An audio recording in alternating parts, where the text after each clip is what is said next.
স্বৈরাচারীরা তার পতনের সমস্ত ছিদ্র বন্ধ করে, কিন্তু একটা ছিদ্র বন্ধ করতে পারে না। মনের ভুলে সে ছিদ্রটা থেকেই যায়, যেই ছিদ্র দিয়ে আসলে তার পতনটা হবে। ক্ষমতায় গিয়ে মনে করে চিরকাল ক্ষমতায় থাকবো।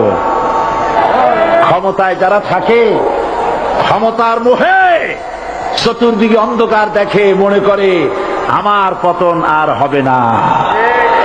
কিন্তু তোমাকে বুঝিবে যে গোকুলে বাড়ি শেষে গাড়ির চাকা সব সময় উপরে থাকে না। গাড়ির চাকা সব সময় উপরে থাকলে গাড়ি তো চলবেই না। গাড়ির চাকা ঘোরে বলেই তো গাড়ি চলে। সুতরাং এই উপরে তোমার চাকা উপরে এখন আছে বলে, তোমার দলের চাকা উপরে আছে বলে যারা মানুষের উপরে জুলুম করছো, সময় আসবে এমন ইন্দুরের গর্ত অপমাননা পালাবার জন্য